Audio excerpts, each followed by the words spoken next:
James Winn. I've always been from around Illinois and central Illinois, Peoria area.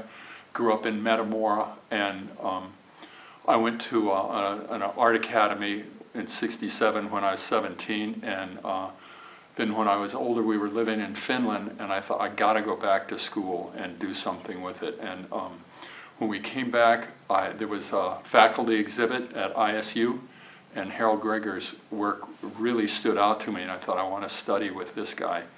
And I wrote all my notes in Finnish just in case somebody found them, because I wasn't complimentary about everybody. I thought that, it's an obscure language, and I knew they would never, you just have to be careful when you write something down. But and so I started when, what was I, 28 then, in '68, and I went until 70 or 82. I got a BS, MS, and an MFA, always working with Harold. And he was I thought, a very demanding professor, and people are shocked when they say, well, I'm a little afraid of him, And Tori Follier, she dealt with Harold's work, and she was just shocked that Harold might be demanding and stern even, and because outside, when you just know him as a person, he's a wonderful, warm, just a great guy. But boy, in the classroom, he had standards. I remember one time he was looking at my work, and I had a painting, and he liked it. He couldn't find too much to say about it.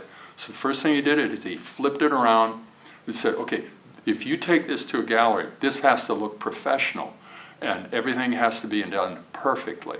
And so that was one of the things he stressed, that front, back, it had to look like a pro job. And those were the kind of standards that if you were serious about being a painter and trying to make it in the real art world, you really should know those things.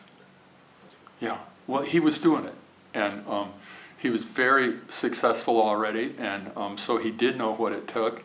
And I remember him, I wanted to go try to get in the galleries real early, because you go and you think, I'm better than that guy, I'm as good as that one. But he said, no. He said, you only get to be new once, and so wait till you're really ready. And I just thought that was, of course I didn't want to, but I knew to listen to him. I had a lot of German heritage, and so when they say march, you march. And so respect for authority, I think I've got too much of it. But so Harold was easy to, because he saw he was the real deal, and when he said to do something, I did what he said. I went to an academy, so they taught me how to paint, and the technique and all that kind of stuff, but they didn't have no reason to paint, or no ideas about it. And so he really constantly challenged what they were about, why were you doing it, and just, size, surface, all the formal aspects. And he had me read Arnheim, and boy, that changed so much for me. I really follow, Power of the Center, all those books, art, visual perception. But then he also sent me, he insisted I go out to Washington, D.C. in 1980 to see the American Luminous show, because he saw that I had a natural kinship to that sort of spiritual sort of thing about the landscape.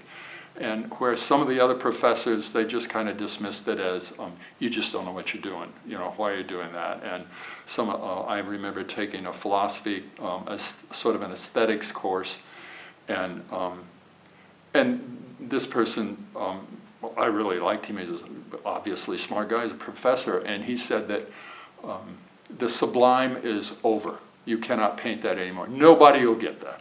Seeing God in nature or whatever, some sort of spiritual force. And there were about 6 of us in that seminar, and I looked around the room and said, do you see?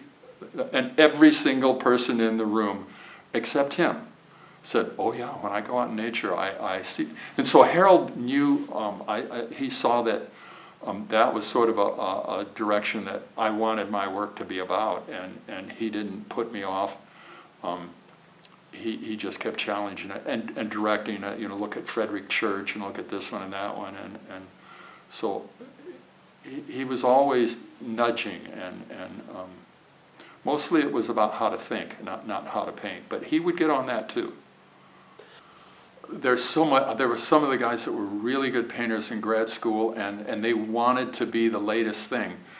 And I just wanted to, be a good painter. And one of the things, I took a lot of art history, almost all of Harold's classes, and then lots more. I can't write, so I couldn't be an art historian.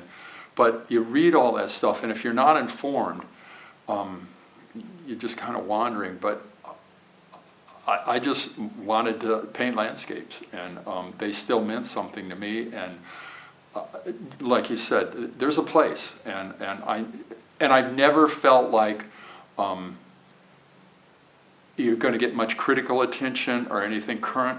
I got a chance to spend some time with Richard Estes, and he will go down as being one of the great painters of our time. Not now, though. His paintings are not worth near as much as more. I don't think he's ever gotten $1 million for one of his paintings, and so many people do. And but one day and so it's just seeing people like that were encouragement. That you can tell that they're great painters, and you go to a lot of museums and people I've never heard of. I think, boy, I wish I could paint like that person. And just because you're not, it's sort of a winner-take-all world, the art world. And unless you're Gauguin or Cezanne or somebody like that, you just, but you can still be a great painter. And, it blesses you. Maybe not, And my wife was an RN, so we always made ends meet. Yeah. They used to, a good gallery might have just a handful, maybe 20, 30 people in their stable at the most. And now their galleries that you see, they probably got 100 people they represent. And it's I did not let my sons, I had 2 sons, one was a good musician, one was a really good painter.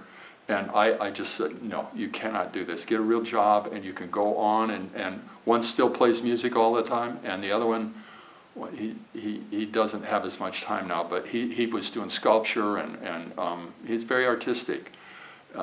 He played music too, but I'm glad they didn't do it. It's just too hard. And I tried to get teaching positions, but being a realist painter and my work being very, they just get dismissed as snapshot. And really their compositions with so many different photographs and things work together.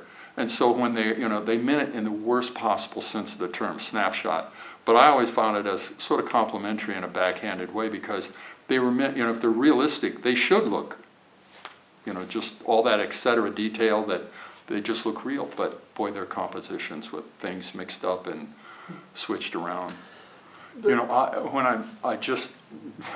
got to rent a truck to get this thing to the gallery up in Milwaukee. There's this show opening soon. And I'm getting old, so I'm too weak. I got to get somebody to help me carry it because it's kind of big and heavy. But it took me months to do this painting. It's 4 feet by 7.5 feet. And you just spend, there are areas that you want people to focus on because it's the highest contrast and, the most color and everything.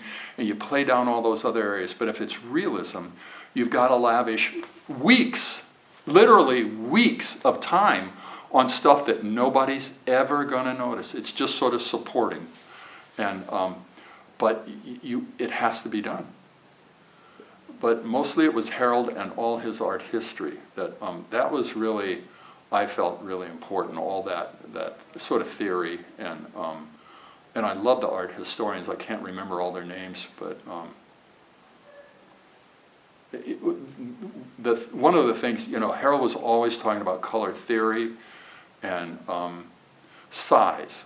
And I remember him saying to somebody, and you listen carefully when he talks, no matter who it's to, that you know, a person said, well, I saw reproduction of the work. And just like you pointed out earlier, reproduction is a totally different experience because of size and surface, and there's just a physical presence. And he would talk about, you know, if a painting's bigger than you can, you know, hold on to, it just announces itself differently. And I'd never made a large painting, and at first class I was in with him, he said, now you have to make at least a 6-foot painting. And I still got it. My son has it hanging in his house, but so it was just it was a real stretch, and you know, but he was always pushing, and it was just a good example, I think, that to never.